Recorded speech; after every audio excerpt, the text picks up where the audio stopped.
Ladies, if you are on a fat loss or hormone health journey, you cannot stick to your food or workout or anything. You can't stop self sabotaging. You can't stop the binging, the falling off, the too much alcohol, the start, the stop, all that stuff. Will change your life. Change your life. Backstory. So 2012, I was training this woman. She was very type A, dialed in nutrition. She's what we'd call a cyborg. You give her something, you give her anything, she's killing it. Dialed in to the T. Her macros, every number was like, you give her 120 grams of protein, she hits exactly 120 grams of protein. Give her this workout, she does it and kills it, right? Following everything to the T. Very high cortisol personality, we would call, right? She was not seeing progress for 2 months. Oh, whoops. Anyways, we were like scratching our heads. We're like, do we just put you in a deeper deficit? Do we train harder? Like, do you need a deload? She did need a deload, but she needed a life deload because she had been so restrictive and so like dialed in that it was actually killing her results. And this same woman had trouble for 15 years gaining and losing the same 20 pounds.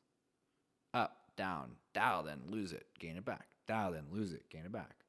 No head scratcher now. But looking down on it, I'm like, what's going on? I said, you know what? Let's take a breather. Don't follow any of these macros, fast food. Go out and have a pizza. Have some wine. Do whatever you want. She comes back a week later. Fucking body fat. You can tell a visual difference because you can see the inflammation. You can see the fat loss starting to happen. And then a month or two later, she was down and kept cranking away. And this gave me some good insight into the 80-20 rule. What people have coined it now, but it's just basically not trying to be so restrictive. And so this worked for an array of reasons. And I've actually talked to female competitor bodybuilders.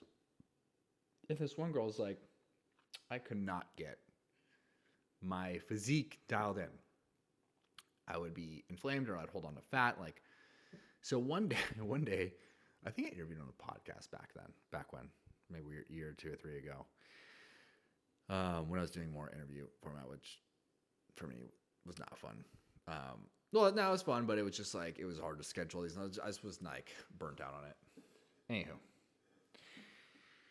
she was like, I was having trouble with this competition, and I was the night before, and I was looking like shit, and I was just like about to throw on the top. I'm just like, fuck this. So her husband had bought her. Her husband was drinking, like he had vodka, and he's like, let's just do a shot. Like, fuck it, let's do a shot. You know, have this cookie. Like, don't worry, but like, just let's go home tomorrow. Shot the cookie. She woke up, fucking snatched the next day, like 6-pack out. She won the competition. She went from basically, she posed like the night before, looking like complete garbage and probably placed last, to like looking like, oh my god, that girl, like give her a pro card.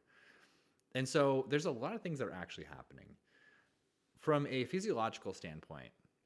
Having the 80-20 rule. If you're unfamiliar with the 80-20 rule, it is basically 80% of your food coming from very clean sources, 20% coming from more nutrient devoid sources. That could be alcohol, that could be, whatever it is, like pizza, that could be desserts, it could be whatever you want. Okay, more processed heavy shit. My kids fucking Cliff bars that are basically like candy bars if you ever had them. Anything hyper palatable, right? From a physiological standpoint, especially when you're going through periods of restriction, that cortisol has a huge effect on your fat loss and your inflammation and your water retention. And so you look like shit and you're not losing any fat loss. You're not seeing any fat loss. And so having these psychological breaks and having that dopamine and serotonin hit from these hyperpalatable sources, because they fucking do that, that is a lot of times what helps move the needle. get that cortisol down, get that regulated. If you're doing daily, like, cool. You're just doing it every day, right? The 80-20 rule basically, so let's say you're eating 1,800 calories, right? That would be basically 360 calories come from nutrient devoid sources. If you have 5 meals a day, that'd be a meal daily. That's same size, but nutrient devoid, right? You can also do it within the meals. It doesn't matter how you kind of want to do it. But whatever gives you that psychological break. So, at the end of the night, you're like, oh, okay, that sweet turns into the next sweet, turns into the next sweet, turns into the next sweet. And then it's a spiral and you're like, fuck this. You wake up the next day, I'm like, feel like shit. It like basically had 1,000 extra calories and I put myself a week back. Chill. And I'm doing all this fucking work. The other thing is that same woman I was talking about, she had fluctuated up and down for so long. Up and down, up and down, up and down. And a big reason why is because she would restrict and do very, very well. See results. Awesome. Which are a lot of the after pictures that you see on your favorite influencer's profile from their clients. But what you don't see is 10 years later when they gain the weight back. Or not even 10 years, like a year later when they gain the weight back, right? You don't see that.